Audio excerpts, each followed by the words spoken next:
করতে পারি? আপনার বোঝা তো অনেক ভারী দেখাচ্ছে। বৃদ্ধা কিছুক্ষণ নবীজির দিকে তাকিয়ে রইলেন। এ কেমন তরুণ! আজকালকার যুগে কেউ কি কারোর জন্য এত চিন্তা করে? তারপর অনেক চিন্তা ভাবনার পর তিনি বললেন, বেটা, যদি তুমি আমার এই মালপত্রগুলো আমার মাথায় তুলে দাও তাহলে আমার বড়ই উপকার হয়। নবীজি একটু এগিয়ে গেলেন, মালপত্রগুলো তুলতে গেলেন। বোঝা বেশ ভারী। তিনি বুঝতে পারলেন বৃদ্ধার পক্ষে এতগুলো বহন করা একেবারেই অসম্ভব। তাই নবীজি বললেন, আম্মা, আপনার বোঝা তো বেশ ভারী, আর আপনি তো বৃদ্ধ হয়ে গেছেন।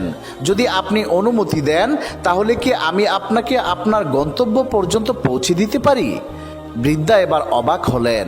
এই যুবক এত বিনয়ী, এত দয়ালু। তিনি এক মুহূর্ত চুপ করে রইলেন। তারপর গভীর কৃতজ্ঞতায় বললেন, বেটা, এর চেয়ে বড় দয়া আর কি হতে পারে? তখন আল্লাহর রাসূল নবী করিম সাল্লাল্লাহু আলাইহি ওয়াসাল্লাম বৃদ্ধার বোঝা নিজের কাঁধে তুলে নিলেন এবং ধীর পায়ে তার সঙ্গে হাঁটতে লাগলেন।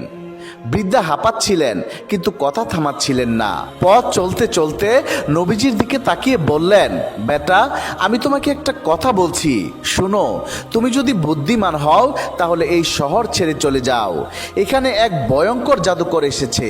তার নাম মোহাম্মদ। সে নিজেকে নবী বলে দাবি করছে। আমাদের পূর্বপুরুষদের উপাস্যদের নিয়ে মিথ্যা বলে মানুষকে বিভ্রান্ত করছে।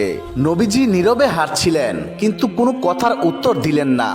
বৃদ্ধা একটু থেমে নিঃশ্বাস নিলেন, তারপর আবার বলতে লাগলেন, সবচেয়ে ভয়ানক ব্যাপার কি জানো? তার কথার মধ্যে এমন এক জাদু আছে যে একবার শুনলেই মানুষ তার হয়ে যায়। তার কথায় সবাই মুগ্ধ হয়ে যায়, তারপর তাকে অনুসরণ করতে শুরু করে।